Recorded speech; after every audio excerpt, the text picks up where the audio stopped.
사실 우리 몸속은요, 매일매일이 전쟁터나 다름없습니다. 오늘 이 시간에는 우리 몸을 위협하는 아주 흔한 질병들이 대체 왜 생기는 건지 그 치열한 싸움의 현장 속으로 한번 들어가 보려고 합니다.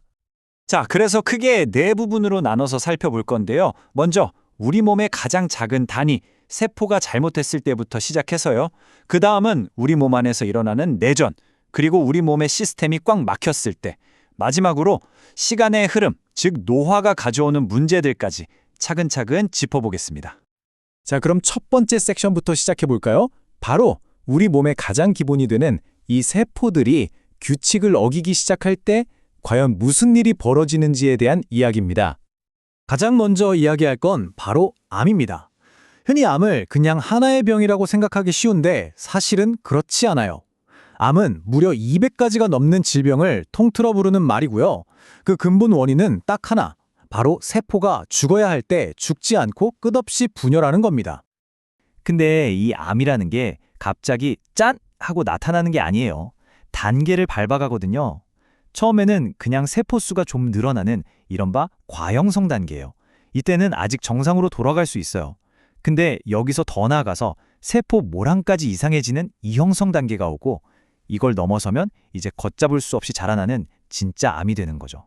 사실 암이 진짜 무서운 이유는 바로 이 전이 때문이죠. 암세포가 얼마나 영리하냐면요. 자기들이 먹고 살 길, 그러니까 새로운 혈관을 스스로 만들어요.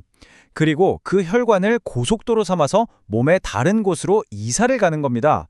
거기에 새로운 암덩어리를 만드는 거죠.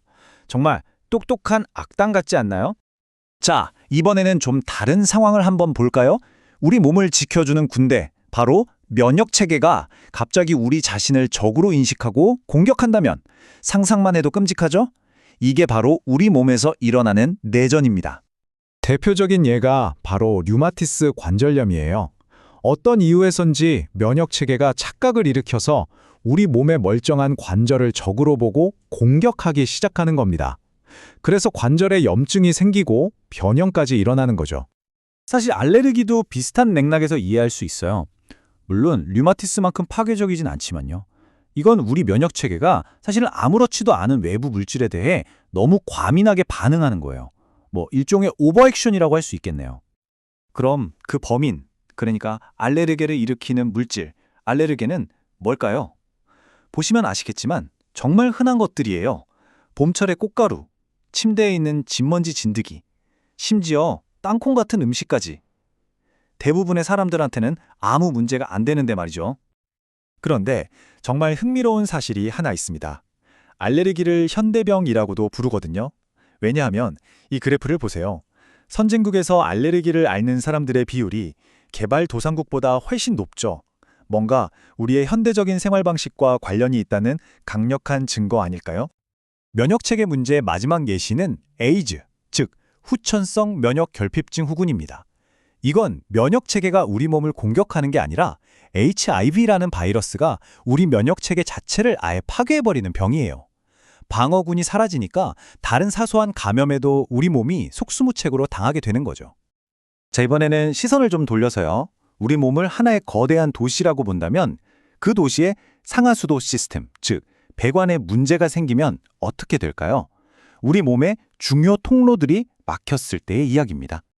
대표적인 게 바로 동맥경화증인데요. 이걸 아주 쉽게 비유하자면 혈관 속에서 일어나는 만성 교통체증 같은 거예요. 콜레스테롤 같은 찌꺼기들이 혈관 벽에 쌓여서 피가 지나다니는 길을 점점 좁게 만드는 거죠. 이 과정을 한번 보세요. 처음에는 이렇게 깨끗하고 뻥 뚫려 있던 혈관이 시간이 지나면서 콜레스테롤 같은 것들이 달라붙어서 죽상경화성 플라크라는 덩어리를 만들어요. 이게 점점 자라서 두꺼워지면 혈액이 지나갈 틈이 거의 남지 않게 되는 겁니다.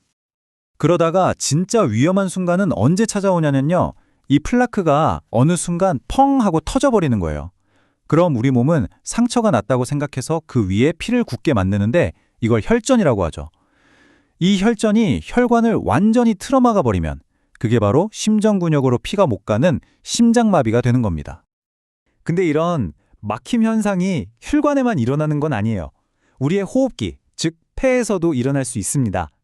기관지염에 걸리면 기관지 조직에 염증이 생겨서 퉁퉁 붓고 끈적한 가래가 잔뜩 생기잖아요. 그럼 공기가 드나드는 길이 이렇게 좁아지는 거죠. 이것도 일종의 막힘 현상이라고 볼 수 있습니다. 자, 이제 마지막 네 번째 섹션입니다. 여기서는 누구도 피할 수 없는 것, 바로 시간이 우리 몸에 남기는 흔적에 대해 이야기해 보려고 합니다. 노화와 함께 찾아오는 퇴행성 질환들이죠. 가장 먼저 떠오르는 건 역시 알츠하이머 병일 겁니다. 이건 뇌에 아밀로이드 플라크라는 비정상적인 단백질 찌꺼기가 쌓이고 신경세포들이 서로 엉켜버리면서 뇌의 통신망이 서서히 망가지는 병이라고 생각하시면 돼요. 그 결과는 정말 눈으로도 확인할 수 있을 정도입니다. 건강한 뇌는 이렇게 꽉 차 있는데 알츠하이머가 진행된 뇌를 보면 신경세포가 죽어나가면서 뇌 자체가 쪼그라들어요.